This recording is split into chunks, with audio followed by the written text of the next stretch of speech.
بسم الله الرحمن الرحيم. Assalamu'alaykum warahmatullahi wabarakatuh.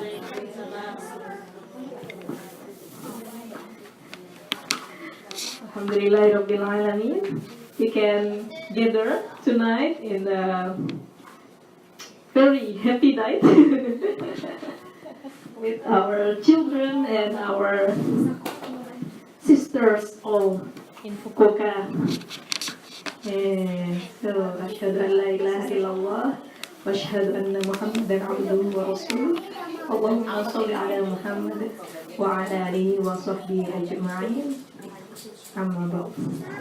So, firstly, let's start our majlis with Al-Fatihah. Let's recite together Al-Fatihah. أعوذ بالله من الشيطان الرجيم بسم الله الرحمن الرحيم الحمد لله رب العالمين الرحمن الرحيم مالك يوم الدين إياك نعبد وإياك نستعين اهدنا الصراط المستقيم صراط الذين أنعمت عليهم غير المغضوب عليهم ولا الضالين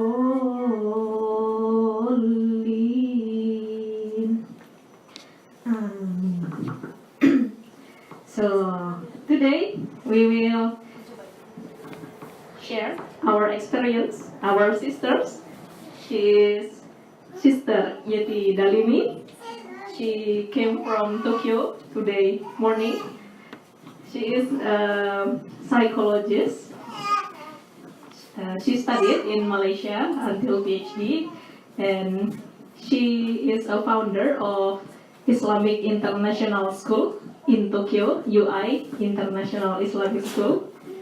So inshallah, we can hear her experience. She sorry, my English is very poor. She has family in Japan, grow up in Japan, and now they are all adult and they are very good children. Her husband is a Japanese Muslim. The name is Ustaz Abid, but I forgot the Japanese name. Sorry. So okay, because the time is short, now I will Sister Yetti Dalimi.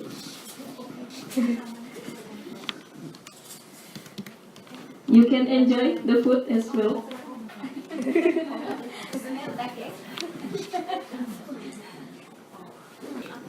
Assalamu'alaykum warahmatullahi wabarakatuh.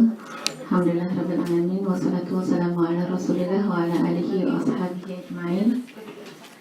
Thank you very much for the committee that have been invited me to come to this very happy session. Hopefully we can discuss together and share together. I know that I'm not that expert, but maybe we can make this session as a sharing session, inshallah. How to raise children in Japan in Muslim minority? It is the question, because to raise our kids in the Muslim minority, where we can find there is no the support system around us, and there is no the environment provided for our children. It is not that easy for the parents, of course, to educate or to raise the children with the Islamic value, with the Islamic principle. So because of that, we as a parents need to understand actually the trust of our children given by Allah is the big trust, big amanah. The trust to educate our children is not just to educate them in terms of the conventional knowledge, but the things that we have to understand, the foundation or the basic thing that we have to teach our children, how to teach them to become the good Muslim. So we need to teach them with the Islamic value. Islamic value, Islamic education is the most important thing. This is the most priority, the main teaching that we have to educate our children. So the first condition as a parents to educate or to raise our children in the Muslim minority, first the parents need to have a very clear vision. What is the vision of the parents?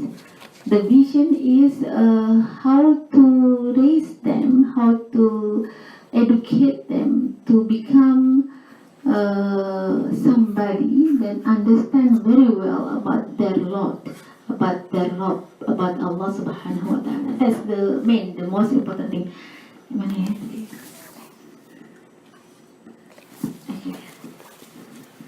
Sorry. I have 4 kids, and the first one almost graduated from bachelor. Inshallah, next year he will go to UK. He got the university in UK. The second one now also almost finished. This coming June will finish the bachelor too. And the third one in the university, the fourth one in the university. So my kids already adult all, and I have 1 grandchild. So I'm a grandma. So quite old actually.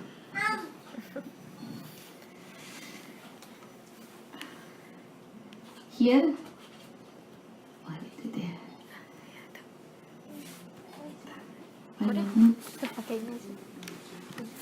Okay.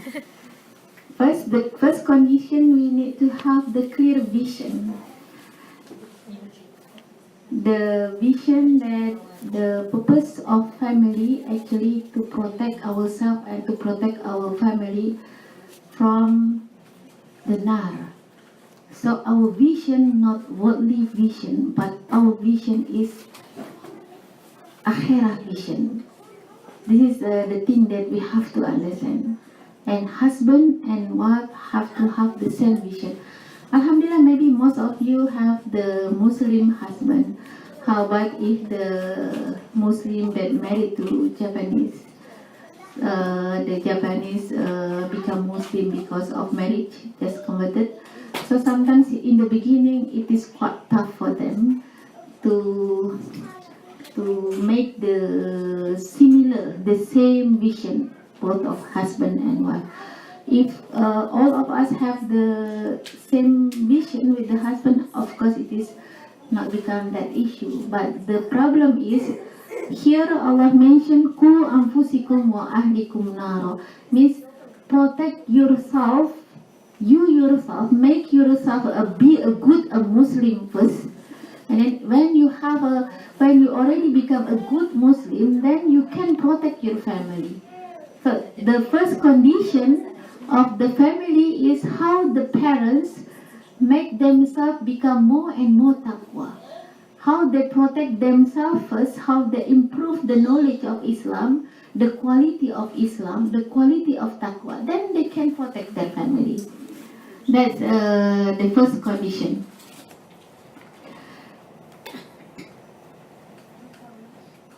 Some of you not married yet, right? So that's why I was... Rukaya not yet. Okay, but it's not problem. And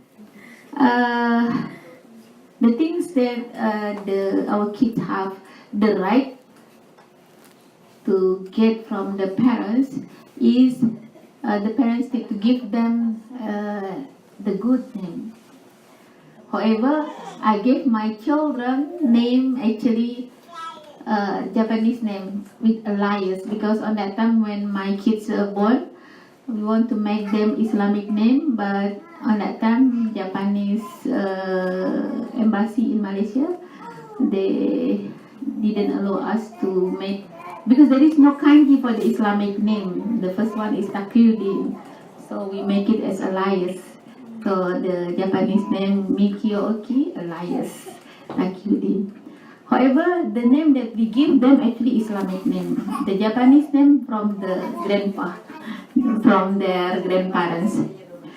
And the second condition, teach them the proper knowledge about Tawheed. This morning, we have the meeting among Indonesian. Sometimes parents, how they worry about the education of the kids, about the performance, about their school achievement. They send the kids to Kumon, they send the kids to join many kinds of tuition, but they don't really worry when the kids do not perform Salah. So it was not really good, and it's very bad actually.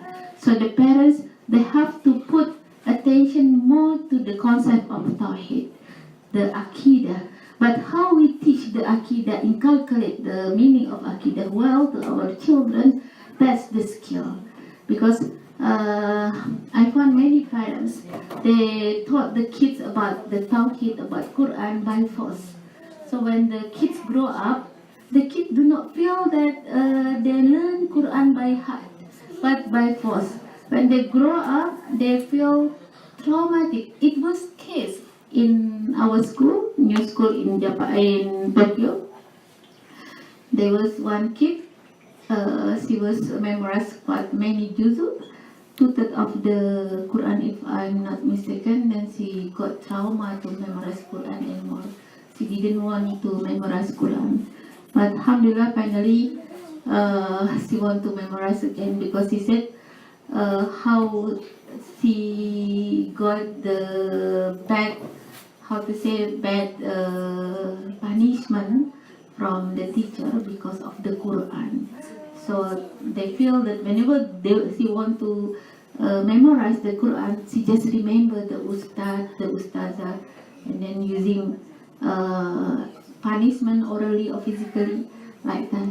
Then alhamdulillah, eventually we try to compensate that kind of feeling. Now she really understand, and now she start memorizing the Quran again. So this kind of thing, we have also to understand the level of our kids, because the child development, we also need to understand when they were below than 7 years old, means this is the time of golden age. The way we teach them, if of course not by force, the way we teach them by model, the way we teach them by the habit, the way we teach them by the happiness. So not by force. And during this time, don't say or don't make them scary about anything related to Islam. For instance, if they did the bad thing and then we said to our kids, Allah will angry you and then you will enter Nar, you will enter Jahannam. So they saw Islam is is a very scary thing. So how about we just change? If they did the good thing, they said to Allah will love you, and if they did the bad things, we just say, don't do that, Allah will not love you. But don't say Allah will angry you. Two message, but with different way of communication. The message is same. Don't do the bad thing, but the way we communicate is different. One is with negative way, and then another one is the positive way. So we always, this golden age, we tell them about how love Allah to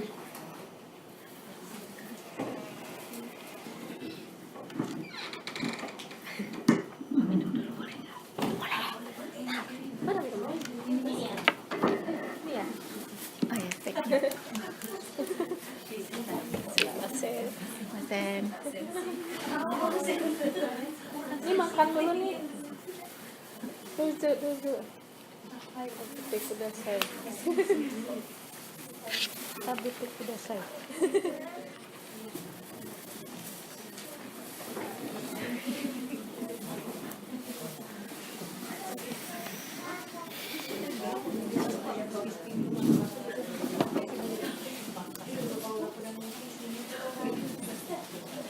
Okay, can we continue?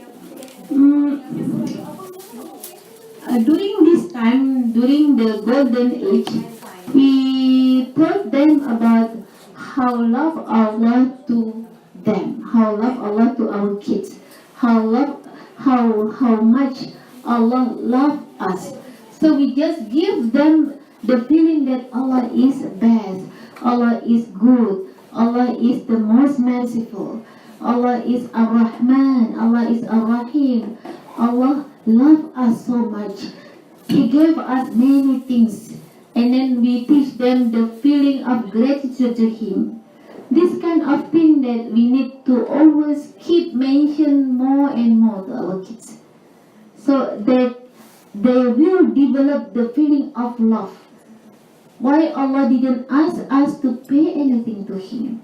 He just gave us anything, but He just asked us to gratitude. Why we have to perform salat? Because we have to gratitude to Allah. We have to say thank you. That's the level. We don't say that if you don't perform salat, Allah will angry and then you will enter nar. So they were very scary. When they develop that kind of feeling, the love feeling toward Allah, the love feeling toward the mother, because the mother and the father also teach them kinds of love, the way of communicate also very, very, how to say, very careful. Didn't say the negative way, always say the positive way, motivate them, encourage them, and reward them when they did the good thing, and be assertive, not angry. This kind of thing actually we try to teach them how to have the stable emotion, and this is a very important during this golden age. During this very age, then we call it as a golden age.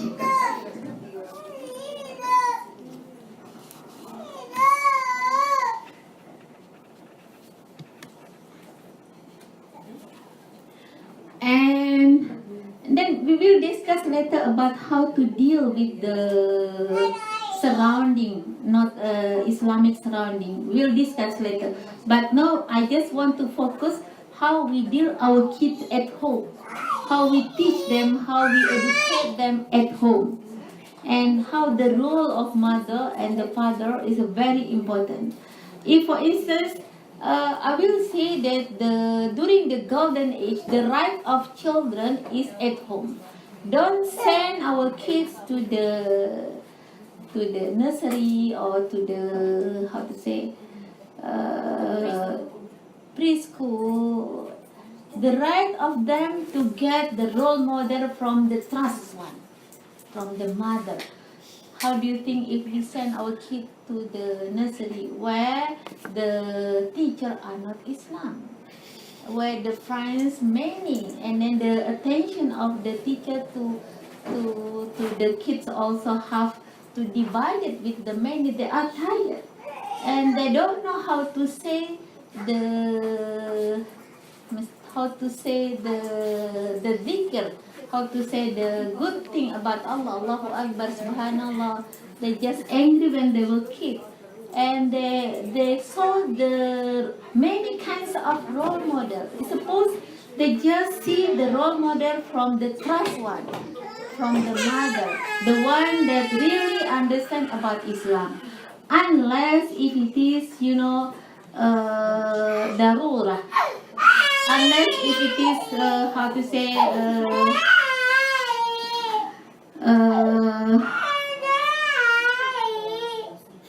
darura, emergency, emergency. Sorry, it is emergency condition, so we don't have any other choice. So, but because we send them and the right actually at home, so we have to compensate. We have to give them the quality of time quality. So give a proper time to them and then compensate the things that they lost from us, because there's so many kinds of people and the brain's not actually mature enough. This is a process of developing the emotion, developing of the intellectual, while we send them to the one that not trust one. Not, I don't say they are bad, but they don't trust one in terms of the aqidah. They don't protect in terms of aqidah. This golden age actually is the very, very important time when they introduce them, because this is a very easy to say, to educate about the Lord to them, and then through the parents.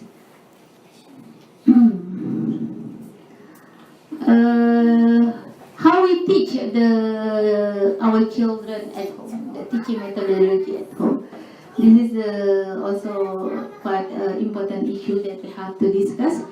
The first role model means that parents need to have to be a role model. So that's why in the Quran Allah said, "Qu anfusikum," means protect yourself, and then you can protect your family. That's the mother or the father need to become the role model. And this is very important. When we have kids, we can control, we can manage our word, we can manage our anger. Don't easily to express our anger in front of kids. Whenever we feel we are tired, whenever we feel emotionally burdened, so we just take wudu or go to the bathroom and cry in the bathroom during the shower. No one hear you, and then or perform salat. But don't show it to the kids. Don't angry in front of the kids. Don't fight with your husband in front of the kids. Don't show them the bad thing, because it will disturb emotionally. They will be disturbed with this kind of thing. They don't understand, and then they learn how to fight by you, by the parents. And this stage actually, the how to say, the ego of our children is the highest condition. During the golden age, their ego, self-centered, we call it a self-centered, is very high. We try to reduce this ego. We want to make it stable emotionally. So when we disturb this kind of developing process, actually emotionally they also will be disturbed. Sayang. Sayang.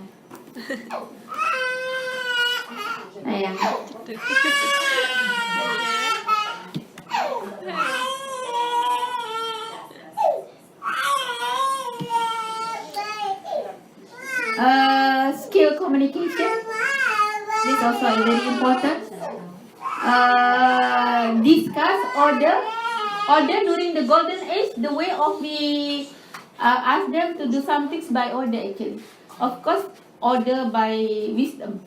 Not, don't do this, don't do that. Not like that. Please come. Perform salat together. Come. Not like that. So they will perform salat.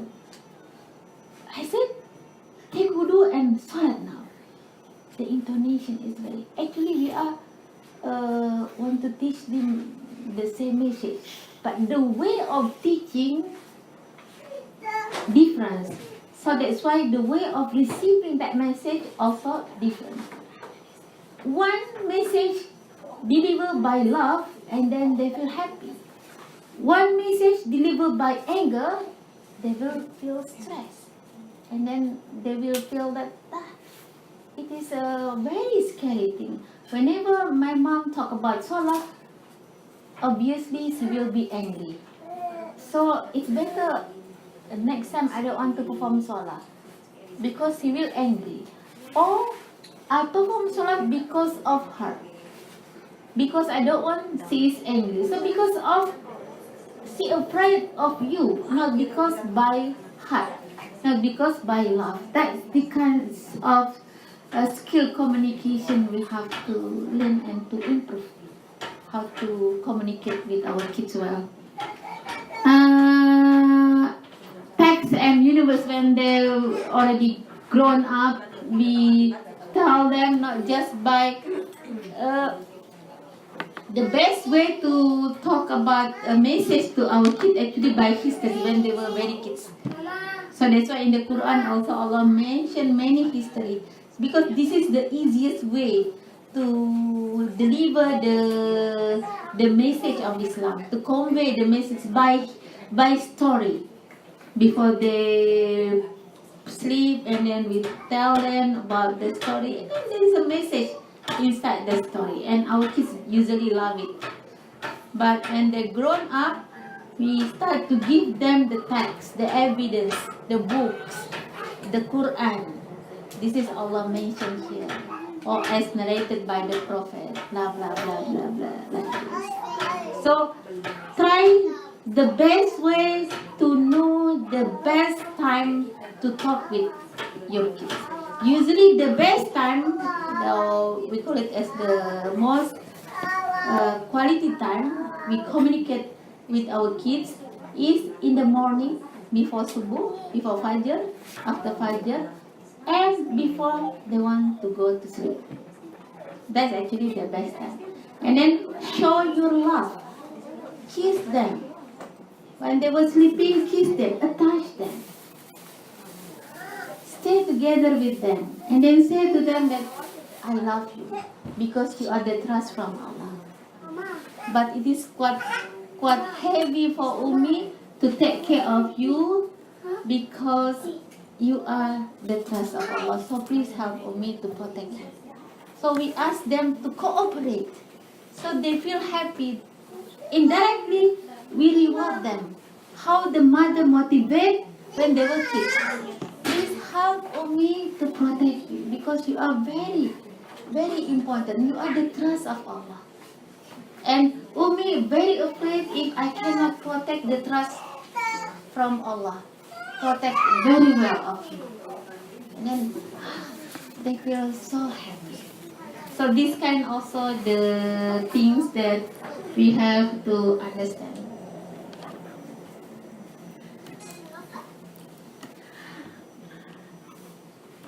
Sorry. No.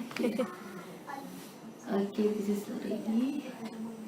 And treat children fairly. This is usually almost happen among the parents.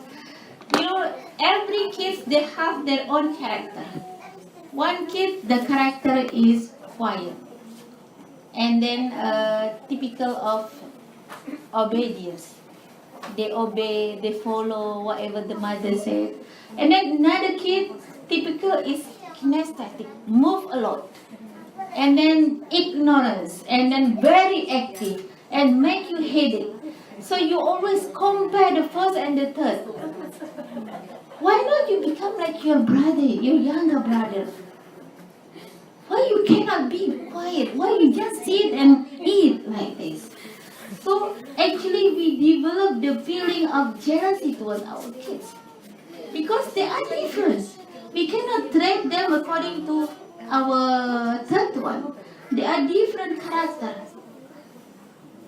And then we do not know in the future who actually become the most pious one. We don't know. I have 4 kids and 4 different attitudes.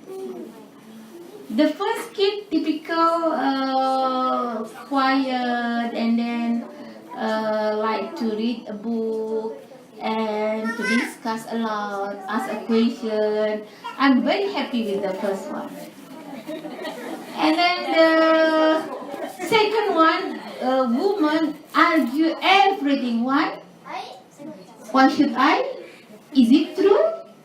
How do you get that knowledge? And then where is the evidence? That is the second one. I was thinking, who are you? You are not my professor. So I was thinking, MashaAllah, But on that time, I said to my kids, MashaAllah, my professor, thank you very much. So, Miss, you teach me how to find the proof, how to find the evidence. Okay, I will find tomorrow. Wait until tomorrow. But then I entered the room, then I said, Ya Allah Rabbi, Allahumma firli, astaghfirullahaladzim. And that's the second one. And then she grown up to become a leader, typical leader. And the third one, I teach him how to recite Quran, how to memorize Quran while he was jumping here, jumping there. I feed him the food, jump here, and then go to Australia. One day, my neighbor said, who were in that roof? Roof. And then I ever stay in the second floor, and then he walk on the gate in the second floor. I cannot move. I just sit and then, Allahu Rabbi, please protect him. And then I just keep, and then I walk slowly, slowly. My love, my dear. And then, okay, my love. I keep open. Cannot rest, Ya Allah Rabbi. But how can I compare the first and the second? I like the first one, typical of obey, and then the second one typical of argue. The fourth one very soft, motherly, soft, very caring. And then whenever I want to sleep, she just come to my room and then kiss all my cheek, all of my body. I love the fourth one. But should I compare them? Should I? But alhamdulillah, when they grown up, they never feel that I compare them. That's very, very important. We have preference because this attitude make you headache. This attitude make you, busy, tired. And then this boy is very good, kind. But we do not know in the future. So please treat them according to their character. Don't compare one to another. Sometimes indirectly we are without realize, without realize. Sometimes we compare our kids.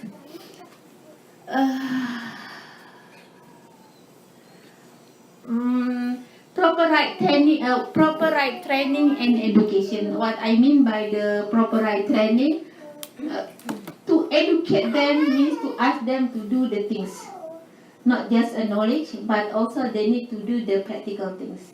So train them to do the good thing. This is how we know whether the knowledge is really internalized to the heart or just come from the right ear and then come out from the left ear. We do not know. So we train them. Okay, whenever we talk to them about one story, okay, just know what did Umi tell to you about that story. Could you please summary? And then could you please give me the example? And then we can see who listen us and then who just sit because of afraid. And then most of them usually sit because of afraid. But when we ask them so they listen very carefully. And then I repeat again, then ask again to somebody. So we train them how to behave when the people talk, how to have a good adab, not just with the parents but with others. When the mother have a friend and then talk, how they have to keep first. Don't interfere until the talking of our parents are finished. So sometimes our kids, they do not know like this kind of time. So we teach them the context, the time, and the place. This is very important. The place, is it a good place? The time, is it a good time? The context, it is a proper context, a good environment. This kind of three things is very important. How They have to behave properly according to the time, according to the place, according to the context.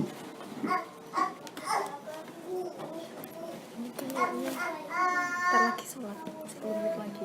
Oh yeah, okay, Pause dulu okay, ya. okay. Habis sholat kita. Okay.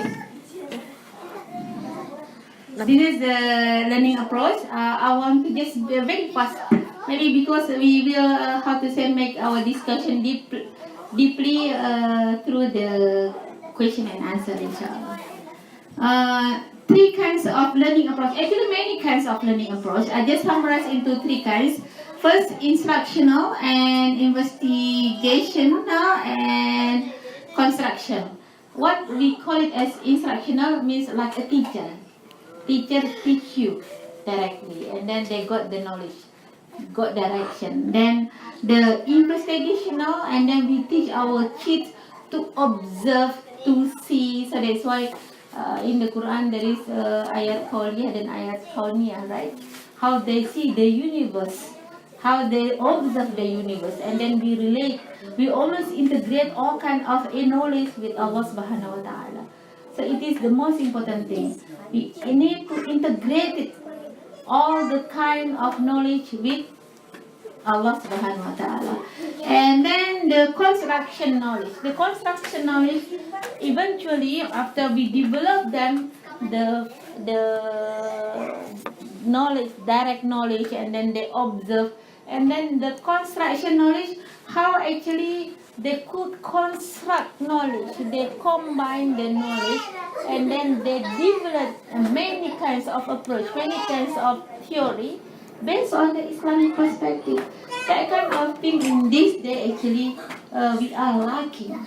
How actually the Western knowledge, they got the root from the Islamic knowledge, but they can develop it, they can establish the knowledge, they can make the concept, they can make the formula. While Islam just the general, many kinds of the knowledge based on Islam, like economic for instance, but it is just general concept. So this is the right of Muslim to develop, establish it to become very conceptual things, and then very how to say have the formula things.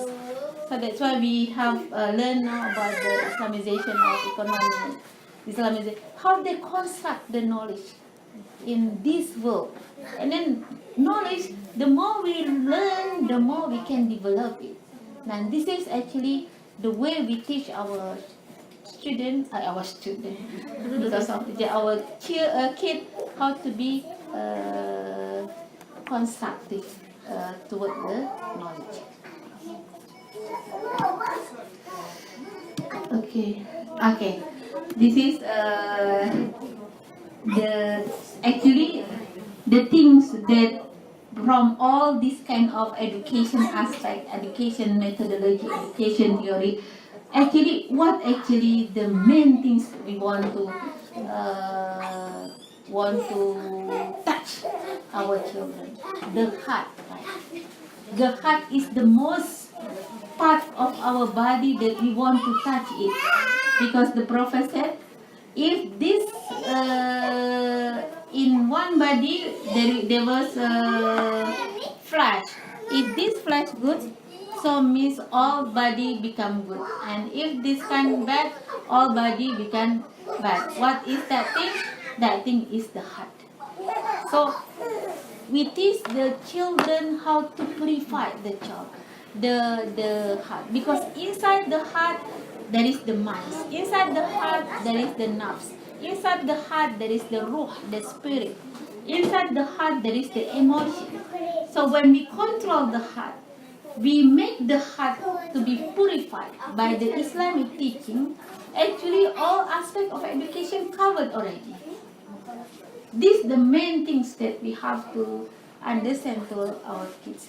And after perform Isat, maybe we'll discuss later about how to deal with the environmental, where the environmental situation outside of the house not that very conducive, not that very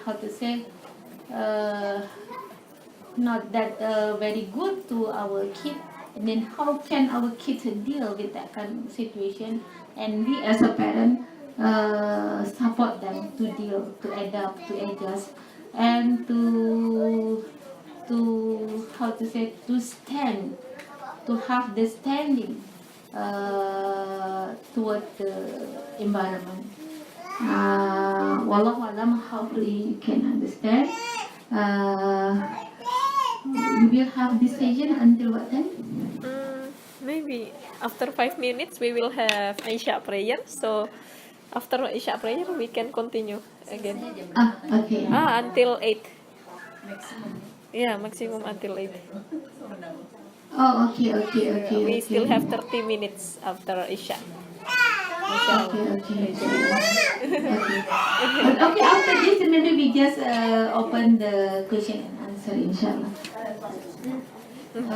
Syukran jazilan. Aqulu qouli hadza wa astaghfirullahi wa lakum wa barakallahu li wa lakum. Assalamu'alaykum warahmatullahi wabarakatuh. Waalaikumsalam warahmatullahi wabarakatuh. Hi. Okay, mashallah, so sweet. Sensei. So sweet. So sweet. Yes, after 7:30 we will start again. And now 7:10 we will start Isha. Okay.